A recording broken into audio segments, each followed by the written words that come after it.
Greetings, my fellow free silent thinkers. This is LL3's newest podcast. My name is Craig, transmitting from the beautiful swampy mangroves of South Florida. And today's date is Thursday, January 18, 2018. Yeah, just been running around. So this is one of those things I do. I have a life. I do make a living as well, so try to do what I can. But it's all good. Messages Java Lounge located at 400 Southwest 1st Avenue, Suite 1, along the New River of Fort Lauderdale. And Yacht Club, to be exact, which is the southwest section of the Andrews Avenue Bridge. Yeah, I'll be mainly talking about political stuff here, mostly about Florida. There are some connections to it. I said, why not? All right, well, the thing I'm going to be talking about here came out from the Bulldog, FloridaBulldog.org. You do hear music in the background, that's okay. It makes it sound more colorful. It is in reference to the 9/11 probe in Sarasota. It was done by Dan Christensen. It's entitled, Robert Mueller Involved in FBI Release of Deceptive Statements About Sarasota 9/11 Probe. As it reads here, a recent government court filing is raising questions about then FBI Director Robert Mueller's involvement in the public release of deceptive official statements about a secret FBI investigation of Sarasota Saudis with apparent ties to the 9/11 hijackers.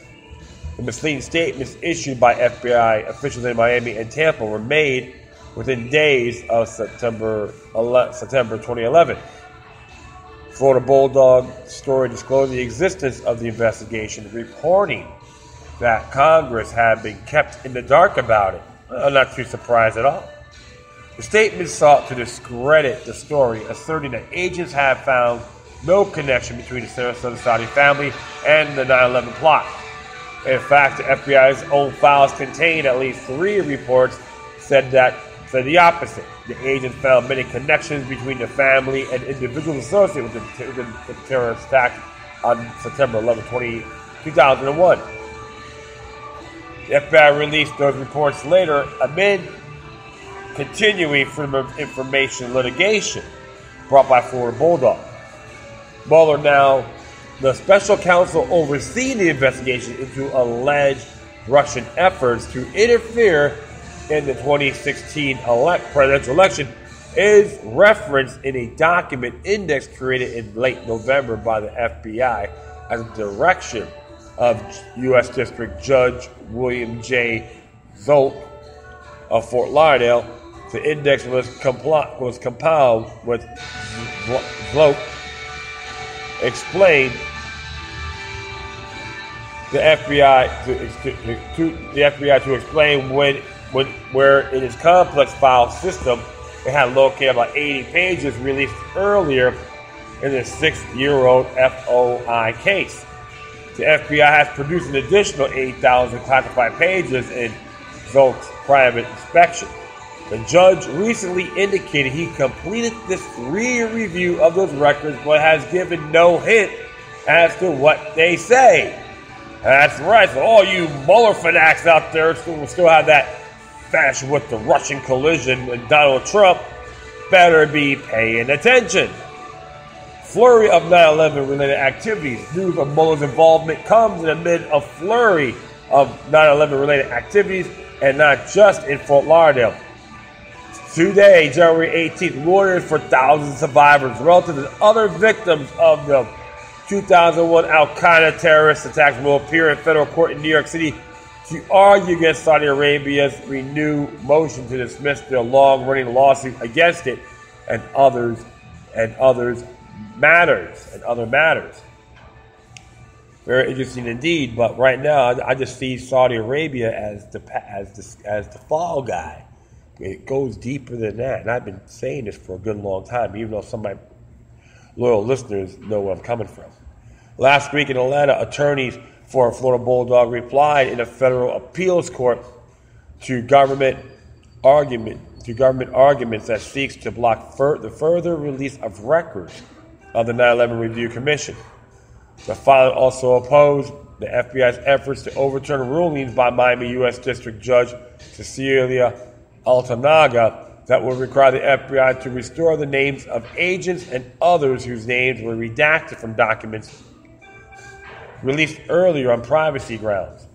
In Washington last month, 3 members of Congress, 2 Republicans and one Democrat, introduced House Resolution 663 that calls for the declassification of all 9/11 documents to the greatest extent possible to allow for a full public understanding of what happened. And there's a link for that. You know what? I say yes, support it. And hopefully this will be full transparency, not this redacted garbage you see. The index reference to former FBI Director Mueller is contained in an item about an FBI white paper that was written 1 week after the Bulldog and the Miami Herald simultaneously published the Bulldog story about the abrupt departure of Saudis Al-Abdulaziz and Arnaud Al-Haji from their Sarasota area home about 2 weeks before 9/11. The couple left behind their cars, clothes, furniture, jewelry, and other personal items. It was created to brief the FBI director concerning the FBI's investigation of 4224 Escondido Circle, the Al-Haji's address, the index says. The white paper titled Alleged Sarasota Link to 9/11 Hijackers is on the stationery. The Counter-Terrorism Division, Guantanamo Detaining Prosecution, Section 911 Prosecution Unit. It was first released in March 2013, and enormously begins. The FBI found no evidence that connected the FBI, the family members mentioned in the Miami Herald, to any of the 9/11 hijackers, nor was any connection found between the family and the 9/11 plot. Interesting here, right?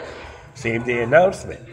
The same day the white paper was prepared for Director Mueller, December 15, 2011, FBI Tampa Public Affairs Officer David Carverdier sent a similarly worded email to the Tampa Bay Times on behalf of the special agent in charge, Stephen E. Ilbison. At no time did the FBI develop evidence that connected the family members to any of the 9/11 hijackers as suggested in the article. There was no connection found to the 9/11 plot. Florida Bulldogs Miami attorney Thomas Julian filed court papers last week asserting a red flag. It has been raised in the case by disclosure of the FBI director's involvement. That Mueller received a briefing about the Sarasota investigation suggests that the issues the Bulldog raised required the attention of the FBI's highest authorities, Julian wrote. The circumstances further suggest that Director Mueller approved deception in which the FBI engaged. Mueller did not respond to questions emailed to his office on Tuesday. The 2-page white paper not attributed to any individual is likewise interesting for what it did not tell Mueller. For example, it made no mention to the 2002 FBI report saying that many connections were found between the Al-Hajis and the 9/11 hijackers, nor did it discuss whether the FBI withheld the results of a Sarasota investigation from Congress, as former Florida Senator Bob Graham, co-chair of Congress' Joint Inquiry into 9/11, has said under oath. The provenance of the Guantanamo white paper is also curious. While the source of the document is undoubtedly the FBI, a second altered version was released to the Florida Bulldog last year amid another FOI lawsuit seeking records of the 9/11 Review Commission that is now on appeal by both sides. The reference in the heading that indicates that the document was generated by Guantanamo's 9/11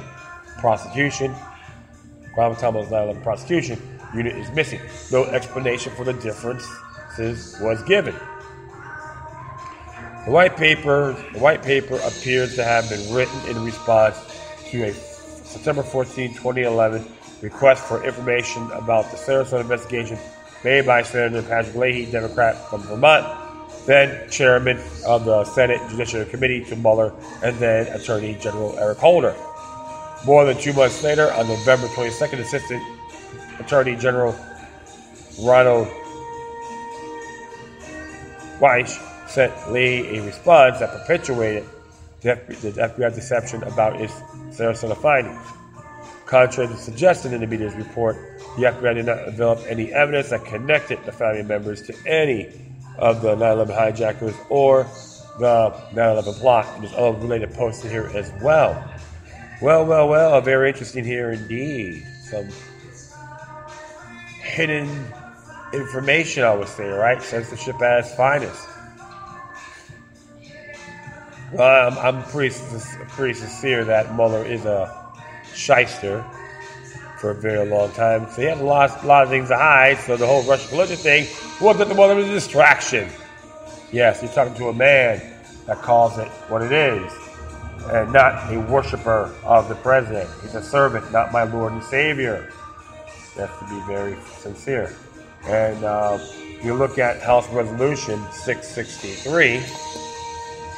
I do have to say, yeah, it should be released regardless. Vote on, get people to support this.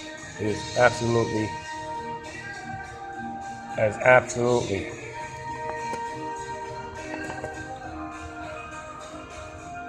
essential.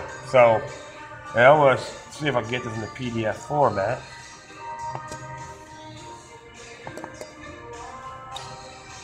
Come on, open up, baby. Oh, here it is. So, yeah, it's like 2 pages long. House Resolution 663 regarding the 9/11. And get everything resolved here. Whereas the people and the families, victims, September 11, 2001 terrorist attacks deserve full and public disclosure of the events surrounding the attack. Now, therefore, resolved. Gives you all the resolutions here. The families, everything should be transparent. It's 2 pages long. Actually, it's not that long at all. I'll read this here. And it's authored by Mr. Jones himself, Mr. Lynch, and Mr. Massey, submitted to the following Committee on Oversight and Government Reform. Urge to release information regarding the September 11, 2001 terrorist attack upon the United States, whereas Senate thousands of pages of documents relating to the terrorist attacks of September 11, 2001 remain classified by the federal government, whereas the content of these documents are necessary for a full public understanding of the events and circumstances surrounding the September 11, 2001 attacks upon the United States, whereas the decision to maintain the classified status of many of these documents that prevents the people of the United States from having access to information about the attacks, including the involvement of certain foreign governments. And whereas the people of the United States and the families of the victims of the September 11, 2001 terrorist attacks deserve the full and public disclosure of the events surrounding the attack. Now, therefore, be it resolved that the sense of the House of Representatives that one, documents related to the events of September 11, 2001 should be declassified to the greatest extent possible, and survivors and families of the victims and the people of the United States deserve answers about the events and circumstances surrounding September 11, 2001 attacks upon the United States. So that's the resolution. And I said it's fair enough. Expose the damn thing. I agree with them completely. So I urge people in the United States to contact your congressman, woman, whatever, and tell them, co-sponsor this and put this on the floor, make this a reality, and see if the president will sign it. No ifs or buts. I see things a lot bigger than just the Saudis. They're just only patsies of the game. Their involvement, but they're only patsies. I can go on this for a lot longer. I know I'm not the only one, but that's why I call it a New World Order agenda. But it has to be revealed. So I have to give people. I got to give those three individuals in Congress that co-sponsor it. Two that co-sponsor it. Thanks to them. And justice fall. Justice be done, or heavens will fall. Right? Okay. So I'll be right back. Okay, cool. So the next one here came out from lawfareblog.com. It's about FISA. 702 collections contents entitled "The Merits of Supporting 702 Reauthorization Despite Worries About Trump and the Rule of Law." This is by Jack Goldsmith and Susan Hennessy. Came out today. The Senate voted on a razor-thin margin today involved closure of the FISA Amendments Realization Act of 2017, which would reauthorize for 6 years Section 702 of the Foreign Intelligence Surveillance Act. The bill includes some significant changes to 702. The reforms are substantially more modest than the sought by privacy advocates. The House approved its version last week. A final Senate vote is scheduled for Thursday. The bill is expected to pass handily. As lawfare readers know, Section 702 authorized the intelligence community to target the communications of non-U.S. persons located outside the United States for foreign intelligence purposes. It does not permit the intelligence community to target a U.S. person anywhere in the world, but it does permit incidental collection on U.S. persons subject to strict rules about the minimization and use. A bit more of this is below. Intelligence officials from the Obama administration and the Trump administration have asserted, as FBI Director Christopher Wray recently reiterated, that Section 702 is one of the most valuable tools that we have in our toolbox to keep America safe.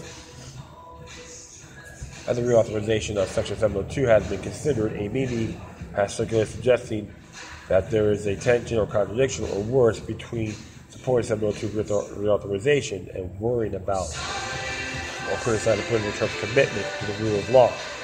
But Greenwald has been pouting this point on Twitter, and The Intercept has published at least 2 articles in recent days criticizing Democrats who, as a sideline of the Greenwald piece, said, denounced Trump as a lawless, treasonous authoritarian, but vote to give Trump vast, warrantless spy power.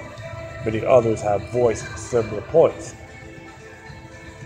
We don't believe there's any paradox when Democrats Nancy Pelosi and Adam Schiff, 2 House members Greenwald calls out by name, are Democrats in the Senate, or other individuals, including us.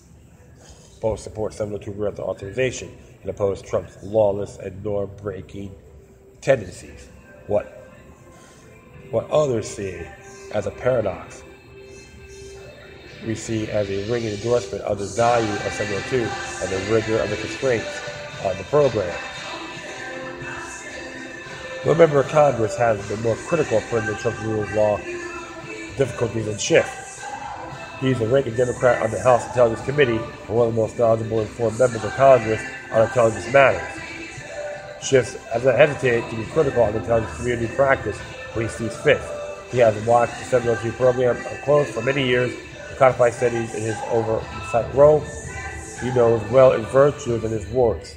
We suppose it possible that Schiff would vote to give the president, whose integrity he's so obviously worried about, vast powers of spying Americans in an abusive way, given everything Schiff publicly said and done over the last year. However, a much more plausible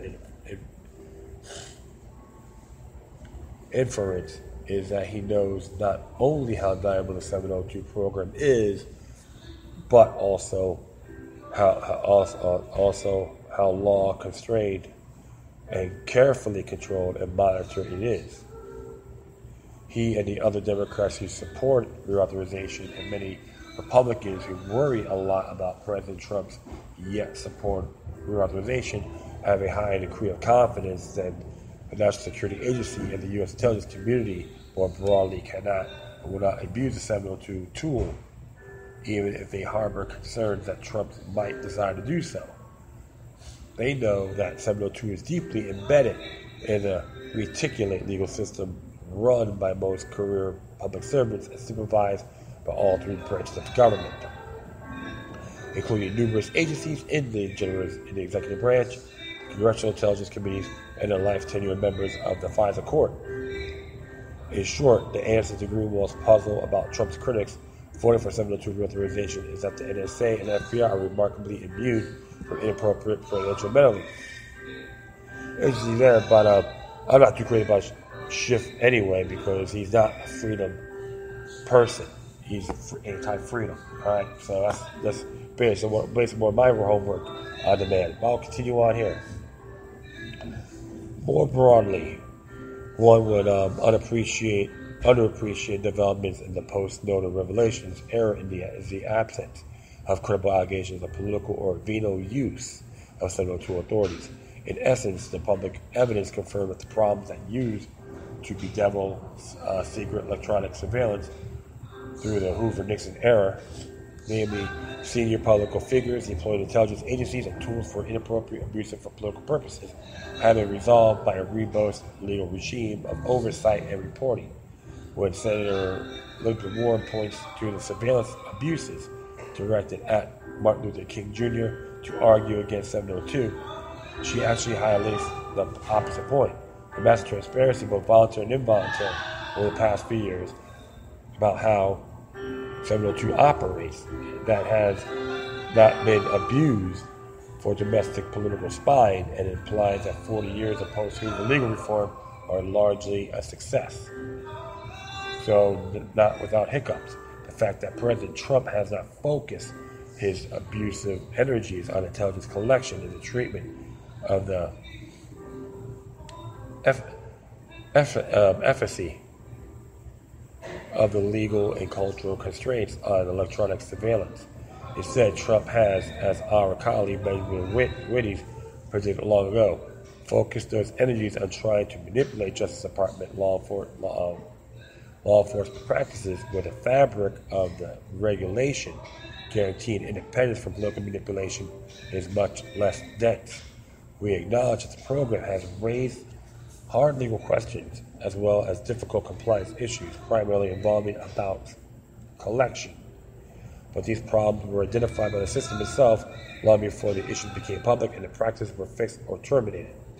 In addition, over the past years, concern real and imagined have risen regarding the potential misuse of U.S. persons' information obtained in foreign surveillance, setting aside the president's allegations about Trump Tower wiretapping from Representative Devin Nunes' unmasking scandal. There have been a number of serious leaks regarding U.S. persons' information. It is far from clear, however, that any of these leaks concern information collection by Section 702, specifically says that opposed to ordinary FISA processes and other forms of collection. Nevertheless, even in our world of regular leaks of classified information, those leaks representing the breaking of taboos about leaking FISA information about a U.S. person and doing so for political purposes is that we, as we both have written, are profoundly troubled. We suspect that many who support those leaks in the immediate context may soon come to regret them since the norms that were broken serve important values and may be hard to restore. Those emergence of those leaks may well call for increased protection in the handling of classified material, but they do not go to the legal or operational justifications for foreign intelligence collections in the first place.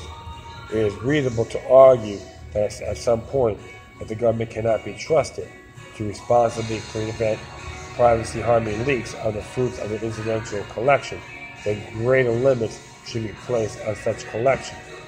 This is one of the serious dangers of the U.S. person's leaks that should be weighed in the balance. But right now, and especially in the light of the enormous overall value of the 702 program, we are persuaded by the counter-argument that has prevailed, namely, that leaks can and should be addressed as a distinct concern. Skirmishes over 702 reauthorization revealed yet another way sorry about that, in which the system is working well. The 702 sunset clause. Sorry about that. The 5-year sunset clause in 2012, the authorization of 702, which led to 702 dominating surveillance conversation for the past year and a half. It sparked numerous congressional hearings, sustained executive branch engagement with Congress and civil society in a wide array of commentary. It also spurred a number of legislative proposals in Congress's Intelligence and Judiciary committees that range from permanently reauthorizing the program in its current form to radically scaling back collection and use. This robust democratic deliberation produced an important alteration to the program and a contemporary democratic reaffirmation of the program's value and legitimacy. There are always potential drawbacks to sunset, which sometimes force debate on the wrong issues, and because of various procedural hurdles in Congress, can end in lapsed authorization, even when reauthorization has majority support. But the process worked well here, and the reauthorization that we expect will pass Thursday itself sunsets on December 31st, 2023, when the entire matter will be revisited full again. Another treatment to the value and the integrity of Section 702 is that the democratic process worked well despite irresponsible interference from the top executive branch. Ordinarily, the president is a crucial champion of surveillance authorities. President Trump, however, offered gift after gift to 702 opponents and promulgating falsehoods about how the program worked and about how his predecessors used surveillance tools more generally, and in continually insulting and undermining the intelligence community. Trump harmed his national security team through authorizing efforts. His unpresidential behavior culminated in a rogue tweet last week, the morning of the House that was set up to take up the bill, setting his aides and members of Congress scrambling to do damage control and to explain to the commander-in-chief that he was tweeting against his own administration's position. In the past, passing major surveillance legislation that require an all-executive push. The fact that it managed to succeed this time, despite the president effectively pushing in the other's direction, says something about the intensity and the unity of the belief across the executive branch about the program's value and legitimacy. And of course, no small degree of credit should also go to the 19 Democratic senators who voted in favor of cloture, and their 65 Democratic colleagues in the House who voted to pass the underlying bill last week. The senators of the two have been an enormous black eye to the White House and to the Republican Party more generally. Opposing 702 held the promise of establishing privacy and civil liberties credentials for progressive politicians up for re-election who harbor 2020 presidential ambitions. The attractions of opposing 702 were especially strong when the issue was a cloture vote, for in that context, opponents can couch their position in a desire simply to see more debate and thus disavow the consequences of the underlying legislation lapsing. In this political environment, against the background of this presidency, a vote by a Democrat in support of 702 reauthorization is especially brave and a testament to the powerful merits of Section 702. Notably, a similar decision once faced by Barack Obama in July 2008, a little more than a month after securing the Democratic presidential nomination. President Obama voted in favor of the FISA Amendments Act that created Section 702. He did so over a great deal of Democratic opposition, much of which he was couched in fears regarding potential abuses by the George W. Bush administration. At the time, Obama acknowledged the legislation 702 included wasn't perfect, but said the surveillance program is actually one that I believe is necessary for our national security. So I had to balance or weigh voting against a program that I think that we need, that has been created so that your privacies were protected, or created a situation in which we didn't have a program in place. At the time of former Governor Bill Richardson elaborated more on Obama's endorsement of the bill, despite his objection on the earlier version. He noted What changed is that the bill got better and more acceptable to Senator Obama. The initial oversight, the fact that the president can unilaterally say he's going to eavesdrop on citizens. There are a lot of safeguards in the bill that weren't there before.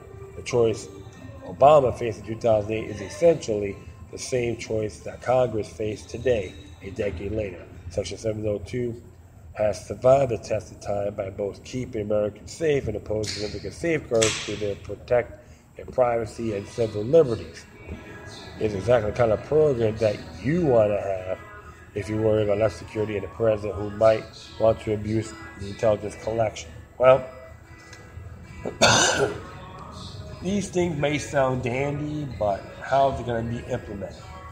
That's the question. We're going to have strikers out there going to try to push that envelope. You want to make us safe? Let's stop being an empire. Shut down all our military bases around the world, bring our troops home. Get the CIA out of everyone's lives in foreign countries. Let them make their own decision for themselves. Let's let the nations emulate us rather than dictate to them how it should be done. That's how I see it. I'm not too crazy about the whole FISA Act, because it does and can go to other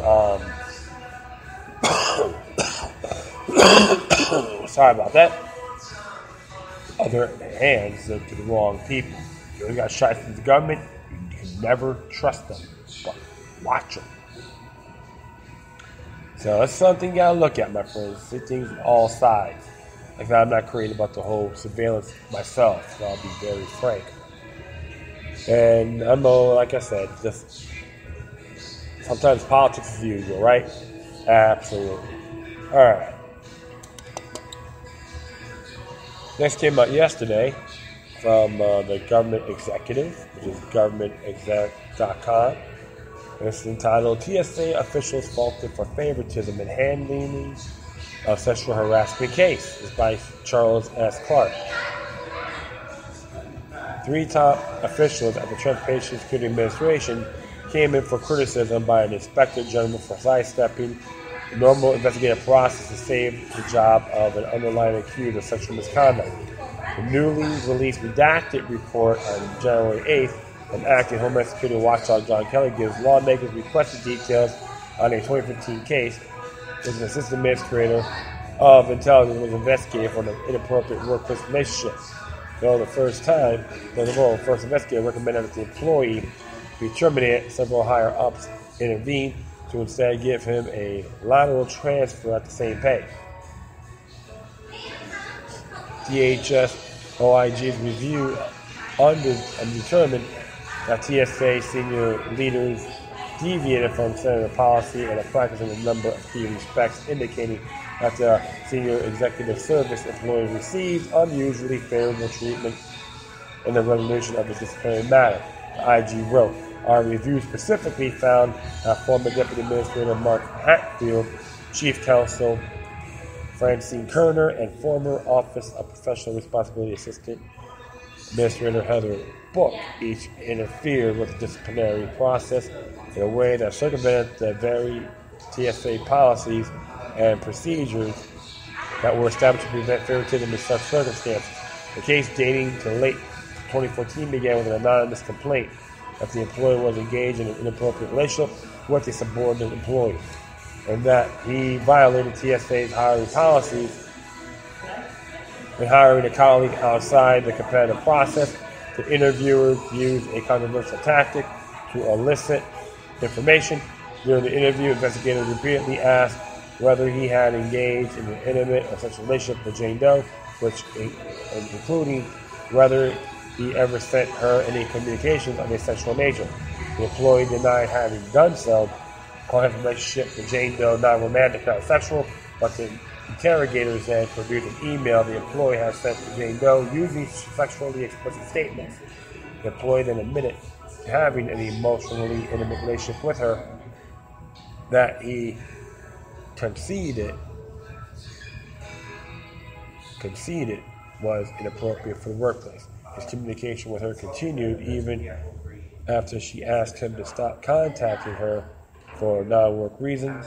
The report said the unit chief investigating the employees cited him for poor judgment, lack of candor, inappropriate conduct, for hiring a colleague outside a competitive process, and unprofessional conduct. The last offense stemmed from a quote from an email from the employee to the subordinate in which he referred to the assistant administrator as a dick. The Office of Professional Responsibility Unit Chief, when told the employee, although the decision to engage in the appropriate relationship while serving as a member of the senior leadership team at TSA showed poor judgment. You subsequent attempt to conceal your actions by being less than candid regarding multiple matters while being questioned by the Office of Inspections has irreversibly undermined the TSA's ability to trust you. In May 2015, she began the process of termination, but officials Book and Hatfield, on examining the case, favored a lesser penalty. The audit noted Hatfield believed the lack of candor charge was unfair because it was based on the track set by the OOI investigators, since the investigators waited to unveil the incriminating email. Hatfield felt the TSES employees' long history of explanatory service with TSA warranted mitigation of the penalty. The auditors then criticized what happened next, saying the assertion of senior management caused the process to go off course. The original investigator was closer to the facts, the report noted, and the accused should have been notified the intent to terminate and given the opportunity to provide an oral written response, and makes his case why a lesser penalty was warranted. Hatfield, Buck, and Kerner were criticized for bringing in General Francis Taylor, then acting as TSA administrator, and entirely unfamiliar with TSA disciplinary policies and procedures. The result was that the employee was given a normal demotion with no pay cut and transferred to another unit in the Washington area. Today, IG report confirmed senior staff at the Transportation Security Administration intentionally bypassed their own rules and provided usually favorable treatment to a senior executive who had been recommended for removal on the basis of his misconduct. It's a joint statement from Representatives Trey Gowdy, Republican from South Carolina, and Elijah Cummings, Democrat from Maryland, chairman and ranking member of the House Oversight and Government Reform Committee, which had requested the report. TSA immediately implemented the Inspector General's recommendation to ensure its conduct all the actions in a fair and impartial manner without regarding their position, while also protecting the rights of whistleblowers. They added, well, there's a lot of bias going on. Go figure, it's government. You have to expect that game. Well, one thing for sure, TSA stands for thousands standing around anyway. And be very frank, you gotta get rid of them in all the airports. Hey, the airports around here are mostly county property, not federal property. But they need to evict these people. And just an example, you don't want to do things in uniform or parity. So you know what? I'm not surprised at all. You cannot trust these people with your worst enemies. And it's a real shame when you got people who believe they're smarter than everybody else or better than everyone else and trying to run all of our lives. Look what happened. TSA is a very fine example. And those folks, they need to get kicked out of the airports, make them do their damn jobs, defund them under, the House should defund these people under Article 1, Section 7 of the U.S. Constitution. And the Senate can't do a damn thing about it, okay? That's how I look at it. All right. All right. Oh, finally here, I'm going to do one more from the Sunshine State News. Came out yesterday. It's entitled, Senate Committee Bill Passes Bill Striking Limiting Black Farmer Requirement in Medical Marijuana Law by Allison Nielsen. Came out yesterday afternoon. Florida lawmakers are still trying to work out the kinks in the state growing medical marijuana industry. A new bill moving to the Senate seeks to expand the number of medical marijuana licenses by removing what some call unconstitutional qualifications, shutting out many black farmers from the booming medical pot business. SB 1134, sponsored by Senator Darrell Brownson, Democrat from St. Petersburg, would strip part of the Florida law requiring black farmers to be members of the Florida chapter of the Black Farmers an agricultural association before they could be eligible for medical marijuana. The Florida Senate Health Committee unanimously passed the Senate bill on Tuesday. Governor Scott signed a bill into law to regulate the state's medical marijuana industry last summer, giving blacks into the business, which is only expected to explode as more licenses become available. Under state current law, at least one of the state's new medical marijuana licenses is supposed to be a class member of the Florida chapter of the Black Farmers and Agricultural Association. It's like saying to be a fire inspector, you have to join the National Rifle Association. Just to give you guys an example here. To be a qualifying class member, farmers must also participate in the Pig Frivolous Lipton case, a levy lawsuit which began in 1981 and spanned nearly 2 decades. In the 1980s, black farmers alleged the U.S. Department of Agriculture racially discriminated against black farmers in a myriad of ways, marginalizing minority farmers, increased land tax, denying loans until the end of the planting season, and only approving a small amount of black farmers' loan requests. Black farmers struggled to succeed in the farming industry, and as a result, the number of black farmers plummeted in the 1990s by nearly 100%. Desperation prompted by black farmers to file class action lawsuit with the USDA. Suit spanned 17 years from 1981 to 1999 until the USDA agreed to pay a settlement for more than $2.3 billion back to the farmers. Now, to cash in on medical marijuana, black farmers must meet extremely narrow set of criteria that could shut many of them out completely. In order to be a class member of the Pig Frivolous Lipton case, black farmers must have been in operation for over 30 years ago, must have participated in the case. That means they have to still be around to apply for a license to grow medical marijuana in 2017. The exact number of black farmers who have actually qualified is a mystery. USDA data shows only 284 claims prevailed in the pigment case. Other states like Alabama and Mississippi have more than 3,000 claimants each. Columbus Smith, a black farmer from Panama City, filed a lawsuit challenging the law in Leon County Third Court in September, alleging that the new law is unconstitutional and unfairly narrow, with so many restrictions that only a very small number of black farmers can qualify to get one of the conventional licenses to grow medical pot in Florida. The Leon County Third Court judge sided with Smith last month and granted a temporary injunction in the case, which essentially implies Smith's case has a strong likelihood of prevailing in court. Florida has gotten up in the rock to start implementing a new medical marijuana law. The state missed the October deadline to dole out 10 new licenses to cultivate to sell medical marijuana and sell medical marijuana in the Sunshine State. And some activists say cause serious problems for needy Floridians. The bill is badly needed because due of the poor implementation of SB 8A, we're getting in front of an oncoming public health crisis. Gary Stein of NORML, National Organization to Reform Medical Marijuana Law, from Florida, by the way. Bill now heads to the Senate Appropriations Committee for approval. I'll be very frank. I said open up the damn market, man. It's like Ron Neal, a former neo-mercantilism is in the state of Florida with a bunch of lies just trying to tell everyone how to wipe their behind. You know what? Let these individuals be prosper like every single us in Florida resident. Very discriminatory and unacceptable when you have a group of individuals got to be in a particular organization to get this. It's plain like another hurdle to jump and another wall to climb. These folks want to make a living too. I say give it to them. That's why I support open free market form of capitalism, not this statism, state capitalism, or neo-mercantilism. It doesn't work out that way. Look what happened in Detroit. Got bankrupt. Thank you to neo-mercantilism form of economics. Don't bring the garbage down here. Let it be. Let these people prosper like everyone else. Okay? That's how I see it.